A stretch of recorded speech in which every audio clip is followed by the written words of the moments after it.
আরামবাগে মন্দিরে পুজো দিয়ে জনসংযোগ যোগ ভারতীয় জনতা পার্টির হেমন্ত বার্গের। আরামবাগ বিধানসভা নির্বাচনী প্রচারে নতুন গতি আনতে গৌহাটি ১ নম্বর পঞ্চায়েতের পৈশারা কৃষ্ণ মন্দিরে পুজো দিয়ে জনসংযোগ কর্মসূচি শুরু করলেন ভারতীয় জনতা পার্টির প্রার্থী হেমন্ত বার্গ।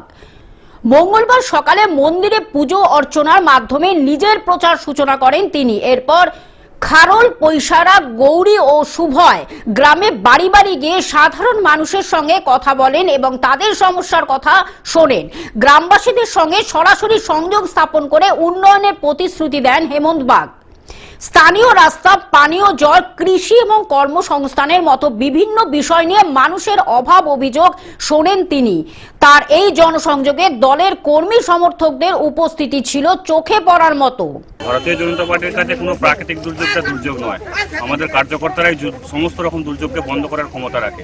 আপনারা দেখেছেন সকাল থেকে অবিরাম বৃষ্টি চলছে, এই অবিরাম বৃষ্টিতে কোনো রাজনৈতিক দল প্রচারে দিতে পারছে না। ভারতীয় জনতা পার্টির কার্যকর্তা দেখেন কয়েক হাজার কার্যকর্তা এই গৌহাটি ১ নম্বর আজকে প্রচার করছে। পার্টির সমস্ত প্রতিকূলতাকে দূর করে পার্টির কার্যকর্তারা যে প্রতিজ্ঞা নিয়েছে যে যতদিন না আমরা বিজেপির এমএলএ আরামবাগ থেকে তৈরি করতে পারছি ৪ তারিখ পর্যন্ত তাদের নিস্তার নাই, কোনো প্রাকৃতিক প্রতিবন্ধকতা তাদেরকে দূরে সরিয়ে রাখতে পারবে না। গৌহাটি ১ নম্বর অঞ্চলের মতো এমন একটা অঞ্চল যেখানে তৃণমূলের সন্ত্রাসের ত্রাস ছিল বলা হতো, এই অঞ্চলটা আজকে কয়েক হাজার কার্যকর্তা আমার সাথে নেবে সকাল থেকে জনসংযোগ করছে। আরামবাগ থেকে কৌশিক কোলের রিপোর্ট, গ্লোব নিউজ। এখন থেকে গ্লোব টিভি দেখুন আপনার স্মার্টফোনেও। গুগল প্লে স্টোর অথবা অ্যাপল স্টোর থেকে ডাউনলোড করুন গ্লোব টিভি লাইভ অ্যাপ। এছাড়া জিও টিভি অ্যাপ থেকে দেখুন গ্লোব টিভি লাইভ।